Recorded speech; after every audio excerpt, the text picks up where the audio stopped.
कई बार स्कॉलरशिप्स अटकी रहती है और स्कॉलरशिप्स नहीं आने की वजह से डॉक्यूमेंट हमारे फंस जाते हैं। कॉलेज हमारे डॉक्यूमेंट पकड़ लेता है और हमें देता नहीं है कि नहीं तुम्हारे स्कॉलरशिप पैसे नहीं आए हैं, मैं तुम्हें डॉक्यूमेंट नहीं दूंगा। तो इन सब केसेस में कैसे हैंडल करें सर?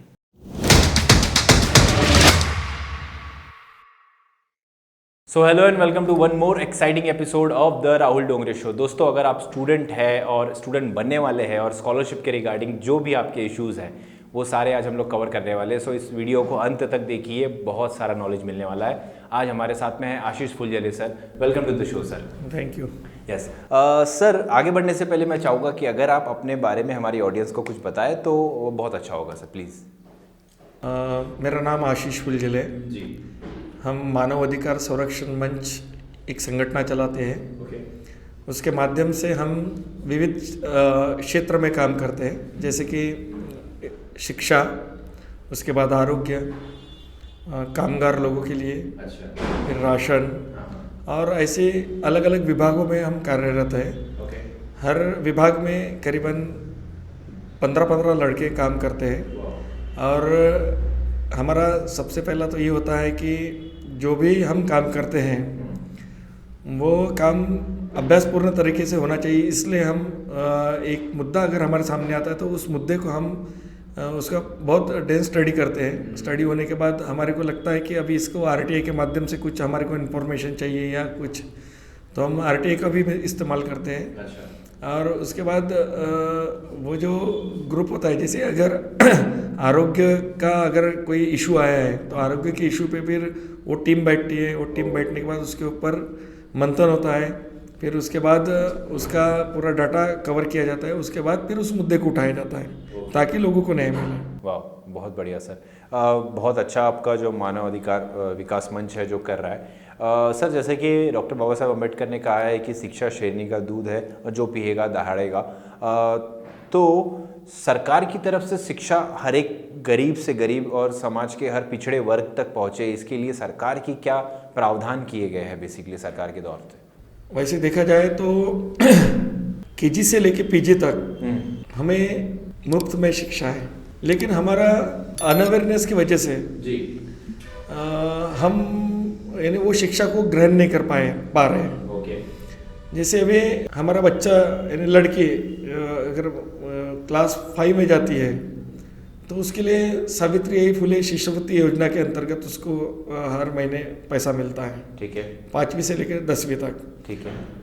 तो इस तरह से अगर प्री मैट्रिक का हमारे को लाभ मिलता है, उसी तरह से पोस्ट मैट्रिक का बड़े पैमाने पे मिलता है। ओके। यानी 11वीं से लेकर तो पीजी तक हमें एक भी पैसा नहीं भरना पड़ता है। ठीक है। उसका जो एडॉप्शन है वो सरकार लेती है। ठीक है। यानी समाज कल्याण विभाग हमारे बच्चों के अगेंस्ट में जो भी फीस होती है बच्चों की, जो ग्रेजुएशन कर रहा है, पोस्ट ग्रेजुएशन कर रहा है, तो उसका पूरा फीस का जो भार होता है वो पूरा समाज कल्याण विभाग उठाता है। ओके। बहुत से बार क्या होता है कि बच्चों को ये सारी चीज़ें मालूम नहीं होती हैं। जी। एक बच्चा अगर बीएससी में गया है या बीई में गया है जी। तो वो बच्चा वहाँ जाने के बाद वो एडमिशन जब लेता है तो वो पैसा भरता है। हाँ जी। यानी एडमिशन के नाम पे पैसा भरता है। हाँ। जबकि उस बच्चे का वो एडमिशन का पैसा खुद सरकार समाज कल्याण के माध्यम से भरती है। ओके। अब बच्चा उस कॉलेज में जब एडमिशन लेने गया है तो उसको फीस के नाम पे पूरा पैसा वसूल किया जाता है। जैसे बीएससी के लिए मान के चलो कि एक बच्चा बीएससी के लिए एडमिशन को जा रहा है जी। तो उस बच्चे से बहुत से कॉलेजेस, मैं सभी कॉलेजेस को ये नहीं करूँगा, लेकिन बहुत से कॉलेजेस क्या करते हैं कि उस बच्चे के पास से बीएससी का अगर उनका फीस जो है वो 30,000 होगा तो 30,000 रुपये बच्चों से पहले ले लेते हैं। अब बच्चों को ये लगता है कि मुझे स्कॉलरशिप मिलती है तो 30,000 मेरे लिए ज़्यादा नहीं है। बहुत से लोगों को ये यानी उनका माइंडसेट होता है। हाँ। और उनका ही नहीं तो उनके पालक लोगों को भी नहीं मालूम होता है जी। तो पैसा भर देते हैं। अच्छा। लेकिन जिस बच्चे ने वो पैसा भरा है हाँ। उस बच्चे को ये नहीं मालूम कि वही 30,000 रुपये समाज कल्याण विभाग उसके अगेंस्ट में वही कॉलेज को दे रही है। ओके। अच्छा। कॉलेज क्या कर रहा है कि बच्चे से भी पैसा ले रहा है और समाज कल्याण से भी ले रहा है। यानी कहीं ना कहीं ये एक तरह से लूट हो रही है किसकी, बच्चों की। करेक्ट। और दिशा भूल हो रही है किसकी, वो समाज कल्याण विभाग। की। तो ये सारा सिलसिला पिछले 20-30 सालों से चल रहा है। जी सर, ये जो हम लोग बात कर रहे हैं स्कॉलरशिप की, तो ये स्कॉलरशिप क्या SC/ST अनुसूचित जाति तक होता है या फिर सभी बच्चों की हम इसमें बात कर रहे हैं कि इसमें सारे ओपन, OBC, SC/ST सभी इंक्लूडेड हो गए? बिल्कुल, SC/ST को 100% स्कॉलरशिप मिलती है। ठीक है।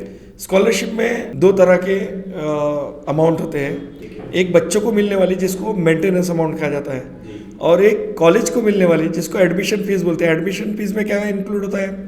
एडमिशन फीस में उनका ट्यूशन फी होता है, उसके बाद उनका एग्जामिनेशन फी, उसके बाद उनका अदर फी जो होता है तो 16 हेड में होता है, जिसमें लेबोरेटरी, लाइब्रेरी सारी चीज़ें होती हैं। ठीक है।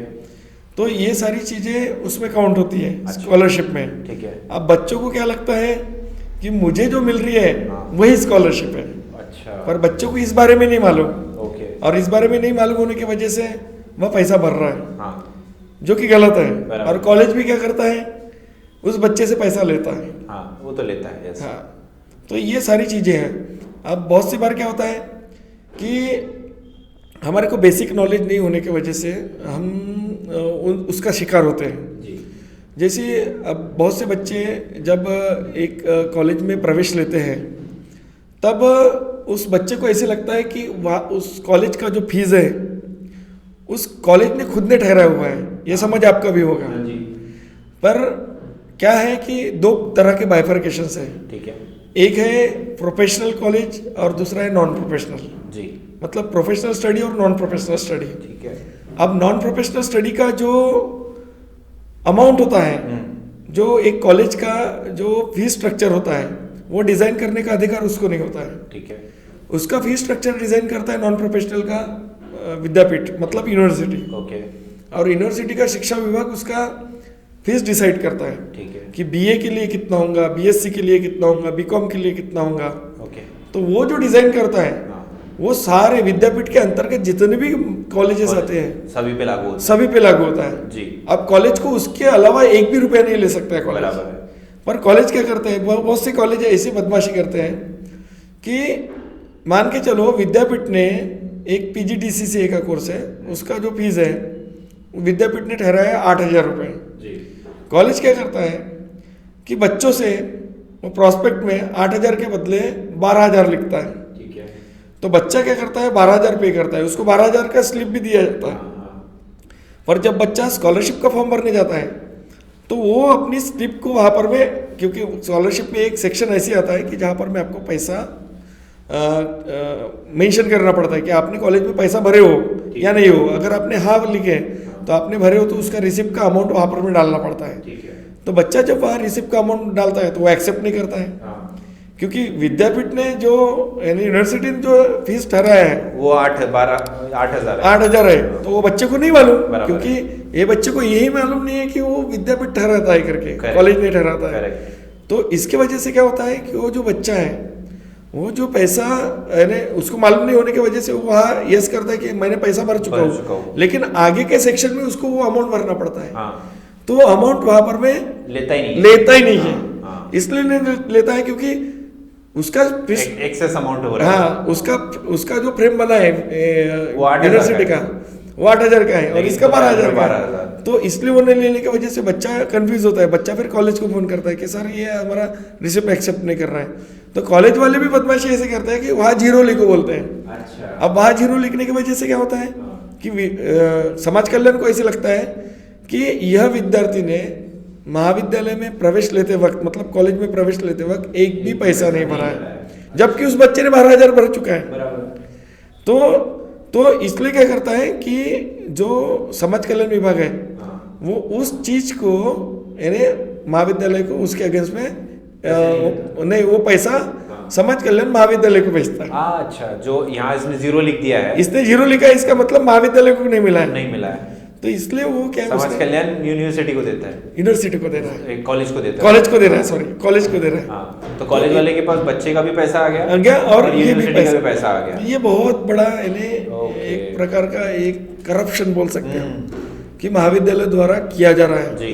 अब क्या होता है कि हम जब फीस स्ट्रक्चर की बात करते हैं हाँ तो फीस स्ट्रक्चर इसका जो है, ये फीस स्ट्रक्चर को हर कॉलेज को उसके नोटिस बोर्ड पे लगाना जरूरी है। ठीक है। अब क्या होता है कि ये जो फीस स्ट्रक्चर कॉलेज ने यूनिवर्सिटी ने जो डिसाइड किया है, हाँ वह फीस स्ट्रक्चर जाता है समाज कल्याण को। ठीक है। समाज कल्याण का एक फी मास्टर होता है, उसमें वो इंक्लूड होता है ओके। कि नागपुर यूनिवर्सिटी ने, अगर नागपुर में तो नागपुर यूनिवर्सिटी, अमरावती तो अमरावती यूनिवर्सिटी ने, नागपुर यूनिवर्सिटी ने इतना फीस इस कोर्स का रखा है, मतलब बीएससी का इतना फीस है। बराबर। तो समाज कल्याण के दिमाग में क्या गया है कि इन्होंने समाज कल्याण के फी मास्टर में अपलोड कर दिया हो, तो समाज कल्याण उतनी ही फीस को कंसिडर करता है। बराबर है। पर यहाँ पर बदमाशी क्या होती है कि ये लोग अपने लेवल पे वहाँ वो फीस स्ट्रक्चर को मेंशन नहीं करते कि जो विद्यापीठ ने दिया है, मतलब यूनिवर्सिटी ने दिया है, वो उनका खुद का फीस स्ट्रक्चर वहाँ पर अपलोड करते हैं। ओके। तो ये सारी चीज़ें बहुत दिनों से होते हुए आ रही हैं। सर ये रही SC/ST की बात। अगर हम लोग बात करें कि OBC और जनरल कैटेगरी के साथ में भी क्या इस तरीके से कुछ फर्जीवाड़ा या उनके साथ में भी इस तरीके से यूनिवर्सिटी कॉलेजेस स्कैम्स करती है? एक्चुअली इसको हमारा अनअवेयरनेस है कि जिसकी वजह से हमारे को चीज़ें मालूम नहीं होती है। ठीक है। SC/ST को 100% स्कॉलरशिप मिला है, ठीक है। हाँ। उसी धरती पे OBC को 50% है जी। तो OBC को जो 50% है, तो OBC जब एक OBC विद्यार्थी अगर एक महाविद्यालय में प्रवेश लेता है तो उससे सिर्फ हाफ फीस लेना चाहिए, ठीक है। उससे पूरी फीस नहीं ले सकते। ठीक है। फिर भी उस विद्यार्थी को मालूम नहीं होने की वजह से वो भी पूरा फीस भरता है। बराबर। अब उसका हाफ फीस कॉलेज को जाता है, हाँ। और कॉलेज उसका हाफ फीस का भी इस्तेमाल कर लेता है। बराबर। और हाफ फीस के अलावा उस बच्चे को क्या मिलता है? उस बच्चे को मिलता है उसका मेंटेनेंस अमाउंट। हाँ। तो बहुत से कॉलेजेस क्या करते हैं, वो मेंटेनेंस अमाउंट भी ले लेते हैं। ओके। मतलब उसका एक तो एडमिशन करते वक्त फीस लिया, बराबर। उसके बाद उसका जो हाफ फीस था वो भी ले लिया, हाँ। और उसके बाद उसको मेंटेनेंस अमाउंट मिलता है वो भी उससे ले लिया, जो समाज कल्याण से मेंटेनेंस अमाउंट सब, हाँ, वो भी इन कॉलेज ने रख लिया। वो भी ले लिया। ओके। तो बताने का तात्पर्य कैसी है कि ये अनअवेयरनेस की वजह से हो रहा है। अब उसमें सबसे बड़ी बात क्या होती है कि बहुत से बच्चों को क्या लगता है, जो ओपन की कैटेगरी के रहते हैं, उनको ऐसे लगता है कि SC/ST OBC को सारा कुछ मिलता है, वो खैरत में मिलता है, उनको ऐसे लगता है, जो एजुकेशन के लिए जो प्रावधान किया गया है। पर ओपन के बच्चे को ये नहीं मालूम कि अगर वो इकोनॉमिकली डिसेबल्ड है, उसका अगर इकोनॉमिकल इनकम 8 लाख के नीचे है, तो उसका 50% बेयर शासन करती है, मतलब सरकार करती है। अच्छा। और उसका बेयर EBC के माध्यम से होता है, ओके। इकोनॉमिकली बैकवर्ड क्लास के माध्यम से उसको इनकम सर्टिफिकेट वहाँ प्रोड्यूस करना पड़ता है। अच्छा। और कॉलेज वाले ये बताते नहीं है हाँ। कि ओपन को भी मिलता है करके। ओके।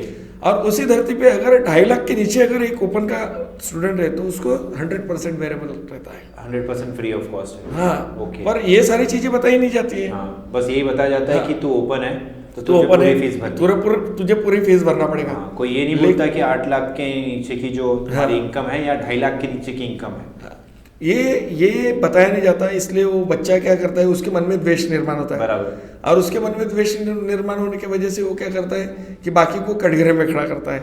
अब बाकी को कटघरे में खड़ा करता है, एक उदाहरण बताता हूँ कि 2 लड़के हैं, यानी उदाहरण मतलब ये रियल बात है।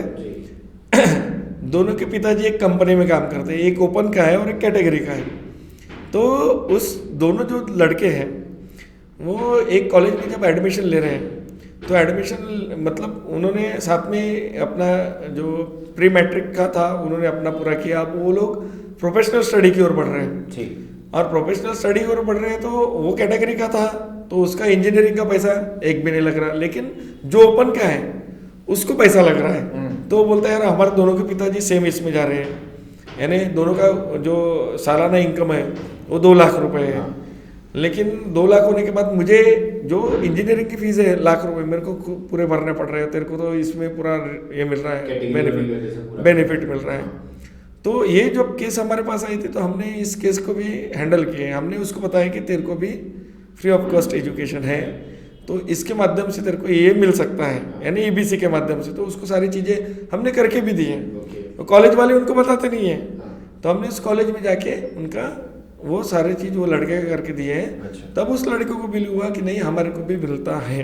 अच्छा। सर ये रही 2.5 लाख की अगर आपने बात की, अगर OBC जनरल कैटेगरी का बच्चा है और उसकी इनकम अगर 2.5 लाख से कम है तो उससे सरकार की तरफ से फ्री ऑफ कॉस्ट एजुकेशन मिलना चाहिए। ये हर एक फील्ड के लिए लागू है, लाइक चाहे वो बीए कर रहा है, बीएससी कर रहा है, इंजीनियरिंग कर रहा है, कुछ भी कर रहा है, सभी के लिए लागू है? ये सभी के लिए, प्रोफेशनल नॉन प्रोफेशनल के लिए लागू है। ओके। लेकिन बार बार सरकार सर्कुलर निकलती है। ओके। अब ये जो 2.5 लाख का था, हाँ जिसमें 100% मिलता था, जी, हो सकता है अभी उन्होंने सिर्फ 8 लाख का कर दिए होंगे। हाँ, यानी 8 लाख में उसको सिर्फ मेरे जो ओपन कैटेगरी को उनको 50% ये देना है। तो अभी जो नए नियम से, अभी नियमों में क्या बदल हुआ है ये मुझे नहीं मालूम, लेकिन वो कर सकते हैं, ये मैं आपको बता सकता हूँ। तो सरकार कंटिन्यूसली रूल्स में भी बदलाव ले सकती है बिल्कुल। इन सब चीज़ों की वजह से। तो अभी जैसे हमने बात की कि स्कॉलरशिप में SC/ST कैंडिडेट्स को, अगर वो SC/ST कैंडिडेट है तो वो एक तरीके से सारी एजुकेशंस में, सारे फील्डों में 100% स्कॉलरशिप ले सकता है। एंड ये उसे फ़ी भरने की ज़रूरत नहीं है, और समाज कल्याण उसके अगेंस्ट में मेंटेनेंस चार्जेस उसे देता है जो कॉलेजेस में होता है। लेकिन कई बार सर ऐसा होता है कि कॉलेजेस हमसे पैसे ले लेते हैं। SC का कैंडिडेट होने के बावजूद मुझसे कहेंगे कि तुम 20,000 भरो, स्कॉलरशिप्स बाद में आएगी। और कई बार स्कॉलरशिप्स अटकी रहती है, और स्कॉलरशिप्स नहीं आने की वजह से डॉक्यूमेंट हमारे फंस जाते हैं। कॉलेज हमारे डॉक्यूमेंट पकड़ लेता है और हमें देता नहीं है कि नहीं, तुम्हारे स्कॉलरशिप पैसे नहीं आए हैं, मैं तुम्हें डॉक्यूमेंट नहीं दूंगा। तो इन सब केसेस में कैसे हैंडल करें? सबसे पहली बात तो कॉलेज ने आपसे फीस नहीं लेना चाहिए, ठीक है, फिर भी उसने लिया है। ठीक है। उसके बाद दूसरा ऐसी हुआ है कि कॉलेज ने आपका जो स्कॉलरशिप नहीं आया है उसकी वजह से आपके डॉक्यूमेंट्स भी होल्ड किया है। हाँ। तो कॉलेज 2 तरह से, यानी कॉलेज पे 2 तरह से कार्रवाई होती है। अच्छा। सबसे पहले तो कोई भी बच्चा हो, उसका डॉक्यूमेंट्स होल्ड करने का अधिकार कॉलेज को नहीं है। ठीक है। विषय जो है ये कॉलेज का और समाज कल्याण का है। बराबर है। बच्चा ये एडोप्टेड चाइल्ड है बाय द समाज कल्याण विभाग, बराबर है। हाँ। मतलब बच्चे के अगेंस्ट में स्कॉलरशिप कौन दे रहा है? समाज कल्याण विभाग दे रहा है। और किसको दे रहा है? कॉलेज को दे रहा है। करेक्ट। जब विषय समाज कल्याण का और कॉलेज का है तो बच्चों को वहां पर में आप इन्वॉल्व नहीं कर सकते। सबसे पहली बात, ठीक है। अगर आपका स्कॉलरशिप का पैसा नहीं आया है, हाँ, तो इसके लिए जिम्मेदार समाज कल्याण है। ठीक है। आपने किसको बोलना चाहिए? समाज कल्याण को बोलना चाहिए। इफ इनकेस किसी के अगर डॉक्यूमेंट्स होल्ड रहते हैं, तो हमने लास्ट बहुत बड़ी फाइट की है इस विषय को लेकर। हमने प्रधान सचिव तक हमने इसका करस्पॉन्डिंग किया, उनके ध्यान में भी लाए। तब प्रधान सचिव के माध्यम से एक सर्कुलर निकला है जो अभी भी है। तो उस सर्कुलर में स्पेसिफिकली मेंशन है कि जो भी बच्चा जो शिष्यवृत्ति के लिए पात्र है, उस बच्चों के डॉक्यूमेंट्स अड़ाए न जाए। बच्चों की स्कॉलरशिप जो होल्ड हो चुकी है वो आज नहीं तो कल आपको मिलेगी। अगर आप उस वजह से, अगर उस बच्चे के स्कॉलरशिप के वजह से अगर आप उसके डॉक्यूमेंट्स रोक रहे हो तो आपके ऊपर कार्रवाई होगी। ओके। तो यह फतवा निकल चुका है। और बहुत से बच्चों को नहीं मालूम होने की वजह से कैसे वो लोग क्या करते हैं कि स्कॉलरशिप नहीं आ रही है और उनको इमरजेंसी रहता है, क्योंकि कोई बच्चा BE हो चुका है, उसको M.Tech करना है, उसको फॉरेन एजुकेशन करना है, तो वो उसका पैसा पूरा भर रहा है। बराबर। अब वो जो पैसा उस बच्चे ने भरा है और उसकी अभी स्कॉलरशिप जमा हो गई है, तो उस बच्चे ने उसका पूरा पैसा वापस लेने का है। ओके। अगर कॉलेज वाला नहीं देता है तो आपको उस कॉलेज को जो पैसा आपने भरे हो, तो आपको उसका जो डिटेल्स है वो समाज कल्याण को देना है कि मेरी स्कॉलरशिप नहीं आई थी, तो इन्होंने मेरे पे प्रेशर डाले क्योंकि मेरे डॉक्यूमेंट्स की इमरजेंसी थी, तो मैंने इसको इतना पैसा दे चुका हूँ, तो अब ये पैसा मुझे वापस मिलना चाहिए। लेकिन हाल फिलहाल में क्या हुआ है कि 2 साल पहले सेंट्रल गवर्नमेंट ने, मतलब 2021 में सेंट्रल गवर्नमेंट ने जो बच्चों के खाते में डायरेक्ट अमाउंट डाल दी है, मतलब जो अमाउंट कॉलेज की भी थी। पहले कैसी होता था? पहले बाइफरकेट होती थी अमाउंट, मतलब सेंट्रल गवर्नमेंट स्टेट गवर्नमेंट को भेजता था और स्टेट गवर्नमेंट उसको बाइफरकेट करता था कि बच्चे को मेंटेनेंस अमाउंट बच्चों के इसमें भेजा जाता था और कॉलेज का अमाउंट कॉलेज के इसमें भेजा जाता था। लेकिन 2021 में सेंट्रल गवर्नमेंट ने निर्णय लिया कि बच्चों के खाते में पूरा अमाउंट डालने का, कॉलेज का भी डालने का और बच्चे का भी डालने का। तो उन्होंने बच्चों के खाते में अमाउंट डाल दिया था। तो उसके वजह से क्या हुआ कि कॉलेज वाले को एक डर महसूस हुआ कि ये बच्चे हमारे को देंगे नहीं, उनके खाते में गए तो हम कितने बच्चों को बोलेंगे। तो कॉलेज वाले ने उनके अगेंस्ट में पिटीशन डाले थे किसी सेंट्रल गवर्नमेंट के, यानी social justice and empowerment ministry के अगेंस्ट में। तो वह केस 2 साल तक चली। ठीक है। और केस लगी उनके फेवर में, किनके? कॉलेज के फेवर में नहीं लगी, उनके सेंट्रल फेवर के। में, सेंट्रल के फेवर में लगी। और सेंट्रल के फेवर में लगी तो सेंट्रल ने सीधा बोल दिया कि आपको बच्चों से लिखवा के लो या कुछ भी करो, लेकिन हम बच्चों के खाते में डालेंगे। अच्छा। अब बच्चों के खाते में फीस आई है और बच्चों को उसका करियर बहुत इंपॉर्टेंट होता है। बेसिकली जो प्रोफेशनल स्टडी के होते हैं वो गलती नहीं करते हैं। बराबर है। उनको मालूम है कि मैं प्रोफेशनल स्टडी पढ़ रहा हूँ, कर रहा हूँ, हाँ। तो मुझे मेरा पैसा जो भी है अगर कॉलेज ने मुझे बोला है तो कॉलेज को वापस करना। करेक्ट है। तो वो बच्चा इतना यानी गंभीर होता है कि अगर उसके खाते में जमा है और वो कॉलेज से अगर उसको फतवा है कि आपको पैसा जमा करना है, तो बच्चा क्या करता है, डर के मारे पूरा का पूरा 60% पैसा भर देता है। हाँ। लेकिन उस बच्चे को ये नहीं मालूम कि उस 60% में उसका भी एक हिस्सा है ओके। जो मेंटेनेंस अमाउंट का है। ओके। अगर बच्चे के खाते में 70,000 आए हैं, ठीक है। अब 70,000 आए तो 70 के 70 कॉलेज के नहीं हो सकते। ठीक है। उस 70 में उसका मेंटेनेंस अमाउंट मतलब 60% आया है तो 60% कॉलेज का भी 60% है और इसका भी 60% है।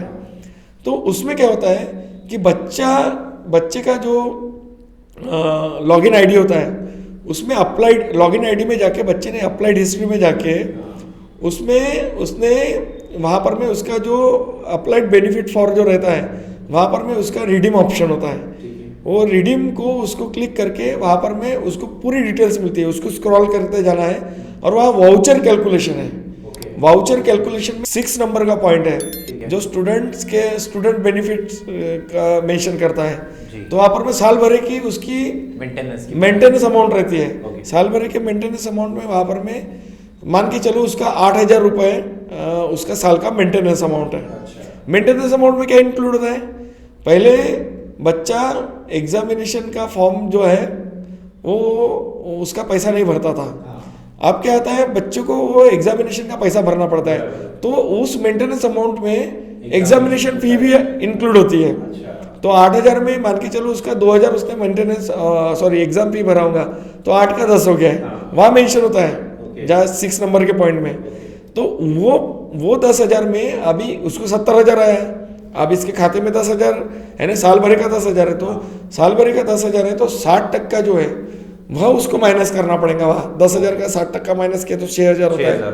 तो उस 70,000 में से उसको 6,000 माइनस करना है। ओके। और वो 6,000 उसकी अमाउंट है खुद की, और बाकी के जो अमाउंट है 64,000 वो कॉलेज को देना है। Okay okay. तो कई बार बच्चों का यही होता है सर कि पैसा आया तो पूरा का पूरा पैसा डर के मारे 70 आए तो 70 के 70,000 रुपये कॉलेज को दे देते हैं। हाँ। और बच्चों को ये नॉलेज नहीं रहता कि यार इसमें मेरा भी मेंटेनेंस का पोर्शन है। हाँ। और उस मेंटेनेंस के पोर्शन में कॉलेज का भी पोर्शन है।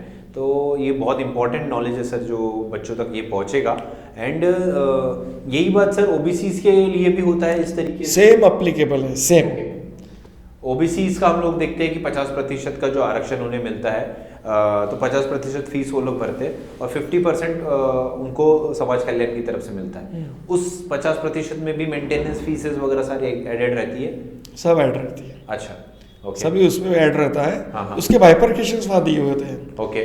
क्योंकि फी मास्टर जो बनाया गया है समाज कल्याण का, वहाँ पर में पूरे ईच एंड एवरीथिंग वहाँ पूरी एकदम डेप्थ डिटेल रहती है। ओके। वो हम नहीं देख सकते। तो सपोज सर अगर एक फ्रेश स्टूडेंट है आफ्टर 12th, वो अगर किसी कॉलेज में जा रहा है और अब उसे यहाँ पे स्कॉलरशिप्स के ये इश्यूज फेस हो रहे हैं, उसे एडमिशन में दिक्कत हो रही है, उसे वो गरीब घर का है, उसे पैसा मांगा जा रहा है, तो वो कहाँ से स्टार्ट करे? बेसिकली वो क्या देखना चाहिए सबसे पहले वहाँ जाके अगर किसी कॉलेज में वो जाता है तो? सबसे पहले तो अगर एक फ्रेश स्टूडेंट जाता है जी, तो उसने उसका जो फीस स्ट्रक्चर है वो पहले उसका मैच करना चाहिए उसने यूनिवर्सिटी के फीस स्ट्रक्चर से। ठीक है। यानी जो कॉलेज का फीस स्ट्रक्चर और वो फीस स्ट्रक्चर उसको उसने देखना जरूरी है। यूनिवर्सिटी हाँ यूनिवर्सिटी का हाँ, वो देखने के बाद उसको जो एडमिशन के वक्त अब ये नेसेसरी है कि उस बच्चे का वो बच्चा स्कॉलरशिप होल्डर होना चाहिए। ठीक है। अगर वो स्कॉलरशिप होल्डर नहीं है तो प्रॉब्लम तो नहीं। पर अभी क्या होता है कि बहुत से लोग स्कॉलरशिप होल्डर नहीं रहते हैं, लेकिन वो फ्रीशिप होल्डर रहते हैं। तो बहुत से पेरेंट्स का ऐसे ही होता है कि मैं गवर्नमेंट सर्वेंट हूँ या मेरा बिजनेस है, मेरा अमाउंट 2.5 लाख के ऊपर है, मतलब 2.5 लाख के ऊपर में फ्रीशिप में जाता है और 2.5 लाख के नीचे स्कॉलरशिप में आता है। बराबर। तो स्कॉलरशिप में मेंटेनेंस अमाउंट मिलती है, लेकिन फ्रीशिप में मेंटेनेंस अमाउंट नहीं मिलती, लेकिन कॉलेज का पूरा पैसा दिया जाता है। Okay okay. तो उसने जब महाविद्यालय में अगर वो प्रवेश लेता है, हाँ। तो उस वक्त उसने महाविद्यालय को बताने को ना कि मैं स्कॉलरशिप होल्डर स्टूडेंट हूँ, मैं स्कॉलरशिप होल्डर होने की वजह से मेरा जो अमाउंट है वो अमाउंट मेरा अमाउंट समाज कल्याण भरता है, तो आपका रजिस्ट्रेशन चार्ज जो है वो मैं भरूंगा, उसके अलावा मैं पैसा नहीं भरूंगा। लेकिन अगर कॉलेज बोलता है कि नहीं आपको पैसा भरना पड़ेगा, तो उससे आपको लिखवा के लेना है कॉलेज को कि मेरा जब स्कॉलरशिप आएगा तो वो स्कॉलरशिप का पैसा आप मुझे दोगे, मैंने जो भरा है वो आपको मेरे को वापस करना पड़ेगा। मैं ये पैसा आपको दे दूंगा, लेकिन वो पैसा मुझे मेरा वापस चाहिए। बराबर। तो ऐसा लिखवा के लेना चाहिए, लिखवा के लेना चाहिए। अगर वो नहीं कर रहे हैं तो उन हर एक कॉलेज का कंप्लेंट समाज कल्याण को करना जरूरी है। ओके। क्योंकि उसने 11वीं 12वीं में पैसा उठा चुका है स्कॉलरशिप का, हाँ। तो ऑब्वियस है कि वो कंटिन्यू है, करेक्ट है, उसको सिर्फ रिन्यू करना है। बराबर है। तो ये सारी चीजें होती ओके सर, इस तरीके के सपोज कई बार बच्चों को ऐसे दिक्कतें आती है कि इन सब चीज़ों से वो परेशान होते हैं, उन्हें पता नहीं चलता कि कैसे फाइट करें, और कई बार उनके पैसे फंस जाते हैं। उस दौरान आपकी संस्था किस तरीके से उनकी मदद कर सकती है और कैसे वो आप तक पहुँचे? मैं आपको उदाहरण के तौर पे इसको बता सकता हूँ जी। एनएलयू मतलब नेशनल लॉ यूनिवर्सिटी, क्लैट के माध्यम से बच्चे का ये होता है सिलेक्शन।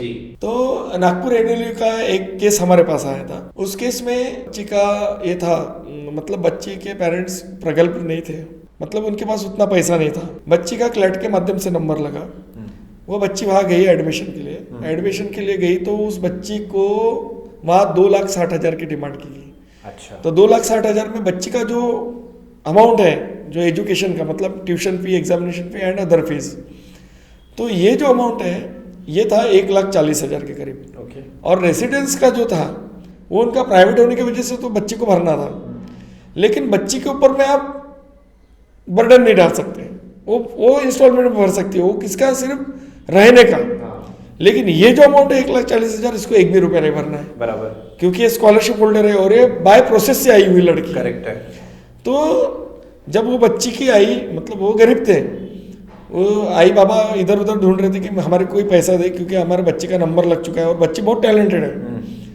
तब वो इधर उधर पैसे के लिए जुगाड़ कर रहे थे, तब बहुत से लोगों ने उनको मदद भी की, किसी ने नहीं भी की, लेकिन उनका उतना अमाउंट नहीं जम पाया। लेकिन वो चीज़ जब हमारे पास, यानी हमारे एक परिचित को उन्होंने फ़ोन किया, तो वो बोले आपको एक भी पैसा नहीं भरना है, मतलब हमारी जो टीम है ह्यूमन राइट्स की, वो आपको एक भी पैसा नहीं भरने देंगे।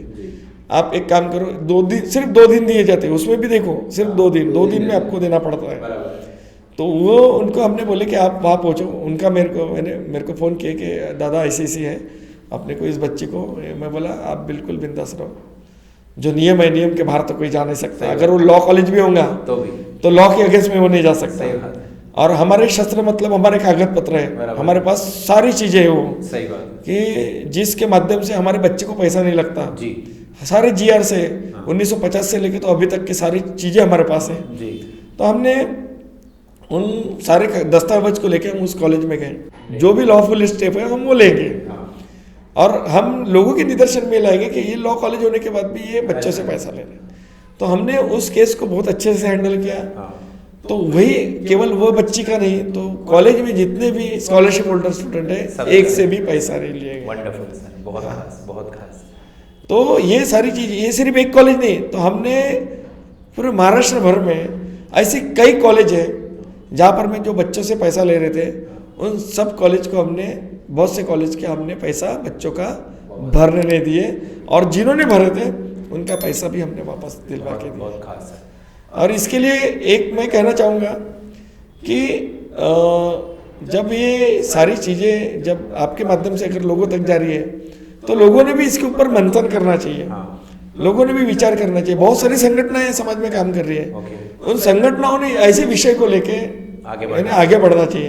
अगर उन संगठनाओं को अगर कुछ डॉक्यूमेंट चाहिए, कुछ चाहिए, तो हम लोग तैयार हैं, हम सबको वो चीज़ देने को तैयार है, क्योंकि हम बाबा साहब का काम कर रहे हैं, हम कोई समाज के ऊपर उपकार नहीं कर रहे हैं। अगर मुझे नॉलेज है तो उस नॉलेज का सब तरफ उसका इस्तेमाल होना चाहिए। बिल्कुल सर, बहुत। और हम देने को तैयार है, कोई भी संगठन अगर हमारे पास आती है तो हम उसको देने को तैयार है। बिल्कुल बिल्कुल सर, बहुत ही शानदार आप लोग काम कर रहे हैं, और बहुत सारे बच्चे ऐसे हैं जो इस पॉडकास्ट के बाद में उन्हें इन्फॉर्मेशन मिलेगी कि स्कॉलरशिप उनका अधिकार है। एंड वो अधिकार कोई उनसे छीन नहीं सकता है। एंड सरकार ने अलग अलग लेवल पे अलग अलग सुविधाएं बना रखी है, बट उसे कैसे लेना है उसे आपको पता होना चाहिए। और इन बिचौलियों से और जो बीच में इस तरीके से स्कैम करते हैं और लोगों को फंसाते हैं, उनसे बचना चाहिए। और उनसे बचने के तरीके भी है, और उनसे बचने के लिए आप जैसे लोग भी उनकी मदद करते हैं। आशीष फुलझले इनका नाम है, और किसी को भी किसी तरीके की भी नीड होगी इन टर्म्स ऑफ स्कॉलरशिप्स तो आप उन्हें अप्रोच कर सकते हैं। एंड मानव संगठना इनकी बाकी की मानव अधिकार संगठना इनकी भी अवेलेबल है, तो आप उन्हें भी जाके टच कर सकते हैं। थैंक यू सर, आपने हमें समय दिया एंड बहुत इन्फॉर्मेशन हमें प्रोवाइड की सर, उसके लिए थैंक यू सो मच।